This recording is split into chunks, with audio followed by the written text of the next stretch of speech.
नमस्कार, सादर जय जिनेंद्र। क्षमा ब्रेकिंग जैन न्यूज प्रतिदिन प्रातः, दोपहर एवं रात्रि में देश भर से संपूर्ण जैन समाज से संबंधित सही और सकारात्मक समाचारों के लिए देखना और सुनना न भूलें। साथ में आपसे विनम्र निवेदन है कि यदि आपने इस चैनल को सब्सक्राइब नहीं किया है तो कृपया अवश्य कीजिए और शेयर और लाइक करके धर्म प्रभावना में सहयोगी एवं सहभागी बनिए। जब धार्मिक क्रियाएं करोगे तो उसकी उमंग भी अलग होगी और उसका आनंद भी अलग होगा।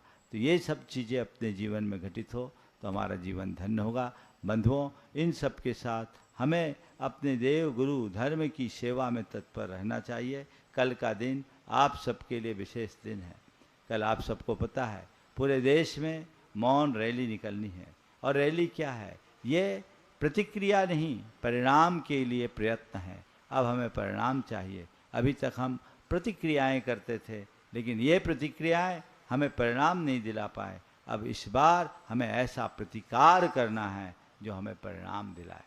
कल की तारीख में सारे देश के लोगों से मैं पुनः कहूँगा, बच्चा बच्चा इस कार्य में आगे आए, अपनी आवाज़ को मौन में मुखर करे। और जो सारी चीज़ें आप सबको सोशल मीडिया में, वेबसाइट पर उपलब्ध है, जो एक अनुशासित तरीके से एक फॉर्मेट में पुरुष वर्ग पीत परिधान में और महिलाएं, पुरुष वर्ग सफ़ेद परिधान में और महिलाएं केसरिया वस्त्रों में निकलेंगे। और कल आप अपनी बात रखें ताकि सरकारें भी इस बात को समझ सके और एक ऐसा प्रावधान हो कि भविष्य में किसी भी साधु की साधना में बाधा ना आए, किसी भी साधु के प्राणों पर संकट ना आए। जिस तरह की घटनाएं घट रही है वो बहुत गंभीर है। इसके प्रति सबको सचेत रहना बहुत ज़रूरी है। मुझे पूर्ण विश्वास है, जैसी खबरें भी हैं, पूरे देश में बहुत अच्छा वातावरण है। इस बात को लेकर वातावरण क्या, लोगों का हृदय व्यथित है, मन में वेदना है और आपकी वेदना की अभिव्यक्ति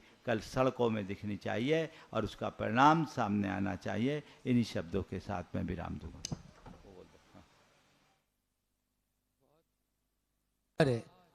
यह कल का दिन हम सब के लिए महत्वपूर्ण दिन है। आप सबको अपने अपने सब काम छोड़कर इस कार्य के लिए आना है और हमें देव शास्त्र गुरु के प्रति समर्पित रहना है। आपको पूर्ण जानकारी इसके लिए जो भी है वह मुनिप्रमाणसर.net और प्रमाणिक ऐप इस पर उपलब्ध है। आप उस पर, और जो भी आपकी क्लिप है उसको आप व्हाट्सएप करें और व्हाट्सएप का जो नंबर है कल मैंने आपको बताया था उस नंबर पर आपको इसको अवश्य व्हाट्सएप करें। निश्चित रूप से वह आपके लिए बहुत अच्छा रहेगा। नंबर है 7253904904 72 53 90 4904। फिर से रिपीट कर रहा हूँ, 7253904904। इस नंबर पर आप समस्त क्लिपिंग, क्योंकि बहुत अच्छा रेस्पॉन्स है और सभी लोग इसमें उत्साहित हैं, आप और इस उत्साह को आगे बढ़ाएं और आपसे और भी लोग प्रेरणा लें। जीवन में चाहे संयमी का जीवन हो चाहे गृहस्थ का जीवन हो,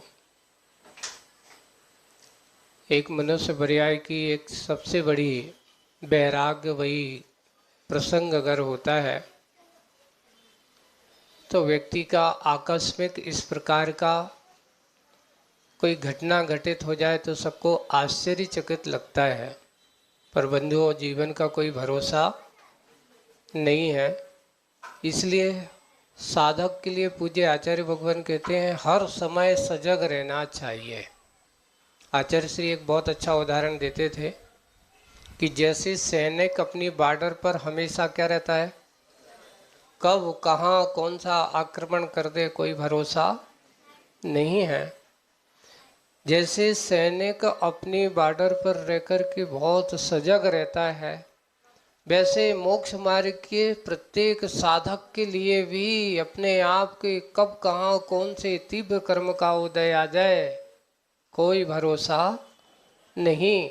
हमेशा सजग रहना चाहिए और वही सजग सावधान रहने वाले ऐसी आरिका द्वय सागर वाली जो आरिका थी, अपने क्या नाम, अपने हाँ, श्रुतमती माता जी, उनको मैंने जब आचार्य श्री का उनका कहना चाहिए कि शैशव काल आचार्य श्री के पास 98 में जब आचार्य श्री का चतुर्मास सागर हुआ भाग्योदय में, उस समय मैं एलक था और ये दोनों भाई बहन और उनके परिवार, सबसे पहला देखा जाए तो ये बहन ने ही शुरुआत की थी और इनके साथ फिर इनके भाई, जो उनका नाम प्रदीप भैया था, और आज वो अचल सागर जी महाराज हैं, मुनिराज, अभी तारा देवी में विराजमान हैं। ऐसे दोनों भाई बहनों ने संयम के मार्ग पर अग्रसर, पहले भाई ने मुनि दीक्षा ली, 2004 में उनकी दीक्षा हुई थी और 2006 में कुंडलपुर में 58 आरिकाओं की जब दीक्षा हुई थी तो उसमें ये श्रुतमती माता जी का शुरू से इनका बहुत अच्छे से, जब मैंने देखा है इनके परिवार को और इनके परिवारजन को मैं बहुत अच्छे से जानता हूँ। उनके पिताजी आज भी बहुत अच्छे व्रती, उनकी माँ साथ साथ प्रतिमाधारी हैं और ऐसे व्रती श्रावकों के परिवार में पल्लवित ऐसे संस्कारवान आरिका श्रुतमती माता जी, और तमिलनाडु की एकमात्र आरिका संघ पूरे, एक ही आरिका, हाँ नहीं एक और थी संगतमती, उनकी भी समाधि हो गई, वो तपोमती जी के साथ में थी। ऐसी 2 आरिकाएं थीं और अचानक उपसममती माता जी तमिलनाडु जैसे आचार्य श्री के उस यश की और कीर्ति को, जबकि आचार्य श्री तमिलनाडु नहीं गए लेकिन आचार्य श्री की यश कीर्ति और उनका नाम तो विश्व के कोने कोने तक है और रहेगा और बना हुआ है। आज कल जब जो आकिस में कैसा हुआ, पूरा दिन, सारे दिन बिल्कुल मन में विकल्प वही चलता रहा और यही विचार करता रहा कि हमें भी कभी भी कोई भी ऐसे आकस्मिक ऐसे कर्म का उदय किसी के साथ भी आ सकता है, पर भावना हमारी यही होना चाहिए कि अपना मार्ग बड़ा प्रशस्त होता रहे। ऐसे समय पर समाज के लोगों को भी कुछ सावधानी के संकेत मिलते हैं कि देखिए, साधु समाज का अनमोल रत्न है, ये ध्यान रखना। ये बाहर के रत्न काम नहीं आएंगे। अगर चेतन रत्न सुरक्षित हैं, उनकी अगर तुमने रक्षा कर ली तो बाहर के रत्न तुम्हारे पास अपने आप प्राप्त हो जाएंगे।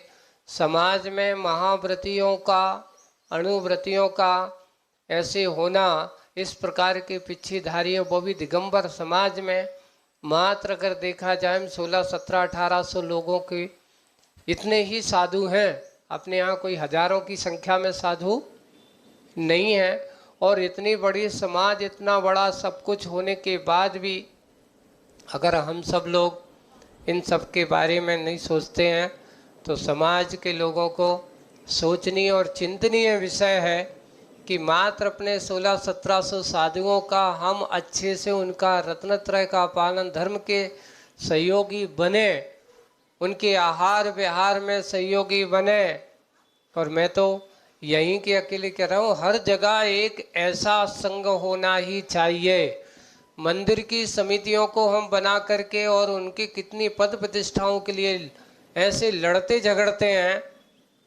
बंधुओं, जिसके क्षेत्र पर जहाँ हमारे लिए कुछ मिलने वाला नहीं है, मात्र मान सम्मान की चाय रख करके हम इतनी बड़ी प्रतिष्ठाओं को विषय बना लेते हैं। पर ये सब हमारे लिए पतन का कारण ना बने, उत्थान का कारण बने। हम अपने दायित्व और जिम्मेदारियों को बहुत अच्छे से निभाएं, तभी ये कार्य हो सकता है। ये मैं नहीं कहूँगा कि नेतृत्व नहीं होना चाहिए, होना चाहिए, लेकिन नेतृत्व के साथ साथ हमें जो सही कार्य करना है उस कार्य को करने योग्य कार्य करना ही चाहिए। जो भी हुआ है, हम सब यही भावना भाते हैं कि दोनों आरिका द्वय को इस भव का अंत हुआ है। मरना तो सबको है, चिंता मत करो, मरने से किसी को डरना नहीं चाहिए, क्योंकि ये तो जीवन का अंतिम सत्य है। और अंतिम सत्य को प्राप्त हो करके उन्होंने उसको प्राप्त किया है, चाहे आकस्मिक भी हुआ हो। लेकिन मैं तो यही भावना भाता हूँ कि दोनों अपनी आरिकाओं अभी महाव्रत उपचार से महाव्रतों का पालन किया है। अंगली पर्याय में आकर के देव पर्याय से व्यतीत करके यहाँ पर आए, पुनः मनुष्य भव को प्राप्त करें और मुनि बन करके मोक्ष की यात्रा करें। ऐसे ही पूज्य आचार्य भगवान का जब भी कोई व्रती अपने व्रतों का संकल्प लेता है तो उसके लिए कहा जाता है उसका ध्येय मोक्ष हुआ करता है। हमारा भी वही ध्येय है, सब अपने ऐसे ध्येय को प्राप्त करें। इसी मंगल भावना के साथ सभी आरिका संघों को भी यही कहना चाहूँगा कि अपनी व्रत साधनाओं में तत्पर रह कर के सजगता और सहयोग की नीति आपस में होना चाहिए। एक दूसरे के प्रति प्रेम भाव का सहयोग होना चाहिए। अगर हमारे साथ साधर्मी के प्रति स्नेह नहीं रहेगा, साधर्मी के प्रति वात्सल्य भाव नहीं रहेगा, तो उसकी धर्म की साधना संभव नहीं है। एक दूसरे के प्रति सहयोग का रवैया होना चाहिए, तभी ये मार्ग इस कलिकाल में, पंचम काल में एकाकीपन का संभव नहीं है, क्योंकि आज हमारे पास इतना उत्तम सहनन नहीं है। उत्तम सहनन के साथ जो रहते थे वे मुनिराज तो वन में अकेले भी रह कर के अपना आत्म कल्याण कर लेते थे, लेकिन आज उत्तम सहनन नहीं है। इसलिए आचार्य श्री कहते थे समूह में रह कर के ही आज धर्म की साधना हो सकती है। पहले साधु को समाज के बीच में रहने की आवश्यकता नहीं पड़ती थी। क्यों? क्योंकि उत्तम सहनन वाले थे। आज साधु समाज के बीच में है तो समाज का भी दायित्व क्या होना चाहिए? साधु की साधना में सहयोगी बनना चाहिए। हम सब लोग ऐसे सहयोगी बने। इसी मंगल भावना के साथ उन दोनों माता जी के बहुत बहुत उनकी मोक्ष मार्ग की यात्रा और आगे बढ़े और आने वाले उनके लक्ष्य उनको प्राप्त हो, इसी भावना से बोलिए परम पूज्य आचार्य गुरुदेव श्री विद्यासागर जी महाराज की। देखो अभी एक सप्ताह में 2-3 घटनाएं घट गई हैं। अपनी रिमझिम भावी निवेश जो बंसल है उनकी भी एकाएक हुई, दिन में हुई, किस तरीके से हुई ये तो भगवान जाने, कर्म का उदय है। लेकिन फिर भी बहुत धर्मात्मा थी। कहती है सुपार्श्वनाथ जिनालय में मूल नायक भगवान की स्थापना भी उन्होंने की थी। उनके भी परिणाम बहुत अच्छे थे, सबको लेकर चलने वाली वात्सल्य गुण से विभूषित थी। तो ऐसी उनकी भी अपन इसी श्रद्धांजलि में देखो घटना दुर्घटनाएं रही हैं, लेकिन सबको सजग रहना चाहिए। देखो जिंदगी का कोई भरोसा नहीं है किसी का, कब क्या हो जाए, इसलिए अपन जागृत होकर के रहें। किसी ने कहा ना, आँख मुंदी तो अपना गया, आँख खुली तो सपना गया, 2 दिन का मेहमान है, श्वास रुकी तो दफना गया। इसलिए ज़िंदगी का भरोसा नहीं है, संयम के साथ अपन ज़िंदगी सभी लोग खड़े हो जाएंगे, एक एक कायसर करेंगे अपन। कल जब हम लोग मुनिश्री ने हम लोगों को समाचार दिया कि एक आरिका का और दुर्घटना में उनका एक समाधि मरण हुआ, तो रोज़ कई घटनाएं सुनते हैं। कई बार आप लोगों के मुख से भी सुनते कि कोई व्यक्ति चले गए, ऐसे थे, तब इतना अंतरंग से दुख तो होता है। पंचसंगी पंचेंद्रीय पर्याय किसी भी जीव की छूटती है, दुख होना स्वाभाविक है। मुनि के लिए तो एकेंद्रीय से लेकर पंचेंद्रीय तक, जैन से लेकर अजैन सभी जीव समान है उनके लिए। सभी जीवों में उनका समता परिणाम रहता है, समान प्रभाव होते। लेकिन फिर भी एक दुखद घटना इसलिए लगती है, ज़्यादा दुखद घटना लगती क्योंकि संयम लेना बहुत दुर्लभ होता है। आप लोग इस बात को अच्छे से जानते होंगे कि लाखों व्यक्ति जैन समाज के करीब 1-2 करोड़ व्यक्ति तो होंगे देश में, उनमें से कितने लोग संयम धारण कर पाते, महाव्रत को धारण कर पाते? बिरले ही जीव है। 500, 600, 1000 के अंदर ही रहेगी वो संख्या। उनमें से 2 आरिकाओं का कल बहुत दुखद तरीके से उनका निधन हुआ और समाधि मरण हुआ। तो इनमें ऐसी मैंने जो वीडियो जो देखा था उसमें जब देखा कि इतनी विवशता के साथ उनका मैंने किया गया, तो क्या बोलें इसके लिए। आप लोग आंदोलन करते हैं, कब करते आंदोलन? जब घटना घट जाती है तब आंदोलन होते हैं, उपवास आदि होते हैं, दुकानें तोड़ी जाती, हिंसा होती है, लेकिन उसके पहले सजग क्यों नहीं हो पाते? अगर वो कार वाला व्यक्ति मान लो 40-50 लोग होते साथ में आरिका के, तो उसकी क्या औकात थी कि वहाँ उस तरफ वो जा पाता? धोखे से भी उसकी गाड़ी इस तरफ मुड़ती नहीं कभी। विचार कभी मन में आ भी जाता, मान लो उसको कि मन में हिंसा के भाव भी आते, तब भी वो सोच नहीं पाता उसके बारे में, अगर संख्या पर्याप्त होती तो। इसलिए ये सब दुर्लभ जो संयमी हैं, इनकी रक्षा करना किसका कर्तव्य है? क्योंकि 4 प्रकार की हिंसा से मुक्त हैं मुनिराज। या आरिका जो भी महाव्रत लेते हैं उनका 4 प्रकार की हिंसा का त्याग होता, लेकिन आप लोगों का त्याग है क्या 4 प्रकार की हिंसा का? आपका सिर्फ संकल्प ही हिंसा का त्याग है। विरोधी हिंसा में आप अपने धन की, परिवार की, देवसात गुरु के आयतनों की रक्षा करना आपका कर्तव्य है। प्राण भी चले जाएं तब भी अपने आयतनों की रक्षा करना आपका परम कर्तव्य, सबसे प्रथम कर्तव्य माना जाता। उसके लिए बताया अभिषेक पूजन आदि भी छोड़ना पड़े तो छोड़ दे, अपने व्रतों को भी दांव पे लगाना पड़े तो लगा दे, लेकिन किसकी संयम की रक्षा करना आपका प्रथम कर्तव्य बताया श्रावकों के लिए। इसे अभयदान की कोटि में लिया गया।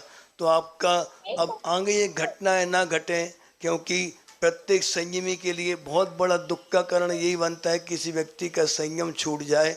क्योंकि एक बार हमने कहीं पढ़ा था कि जब भी कोई व्यक्ति संयम लेता है तो तीनों लोकों के जीव, एक इंद्रिय से लेके और पंचेंद्रिय सभी जीव क्या हो जाते? सुखमय वातावरण बन जाता, सभी लोग प्रसन्न हो जाते। क्यों? क्योंकि एक जीव तो कम से कम ऐसा हुआ जिसने एक इंद्रिय से लेकर पंचेंद्रिय के जीवों के घात का त्याग कर दिया, अभयदान दे दिया सबके लिए। ऐसा जीव हमेशा सुखी रहना चाहिए, हमेशा जीवित रहना चाहिए, क्योंकि ना धर्मो धर्म कैर बिना, धार्मिक के बिना कभी धर्म आगे नहीं हो सकता। धर्म की परिभाषा क्या है? वो धार्मिक व्यक्ति को देख के ही धर्म की परिभाषा दी जाती। सम्यक दर्शन के 8 अंगों को जीवंत कहाँ किया जाता है? सम्यक दृष्टि जीव के अंदर।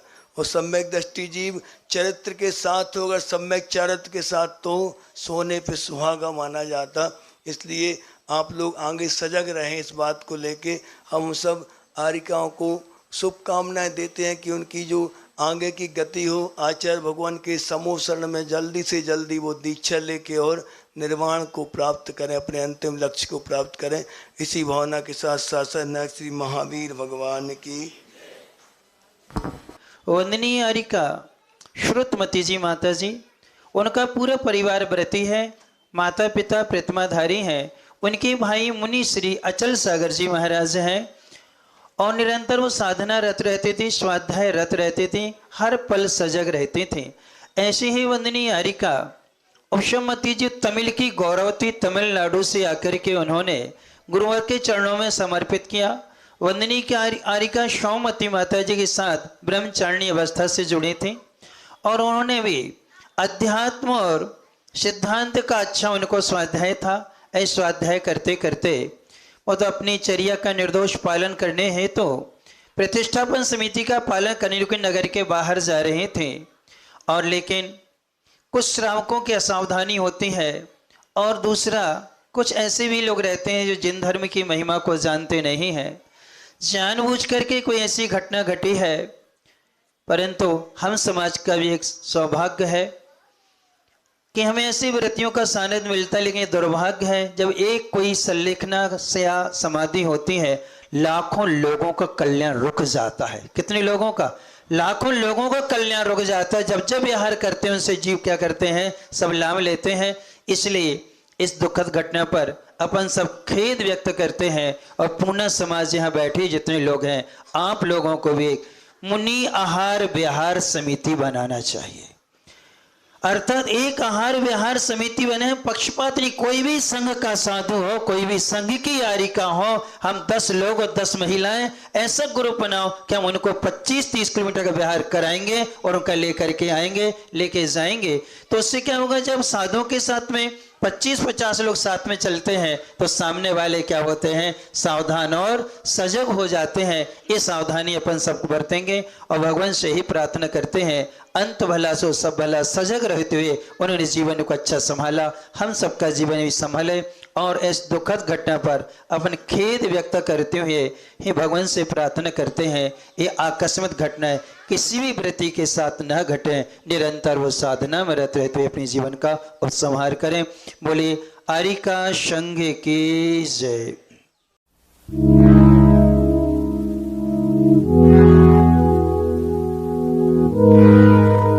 क्षमा breaking Jain news YouTube channel पर विज्ञापन देकर धर्म प्रभावना में बने सहभागी। विज्ञापन देने हेतु संपर्क कीजिए मोबाइल नंबर 9026900740 एवं समाचार एवं वीडियो भेजने हेतु WhatsApp number 9335236222। Kshama breaking Jain news YouTube channel देखने के लिए आपको बहुत बहुत धन्यवाद। सादर प्रणाम, सादर जय जिनेंद्र।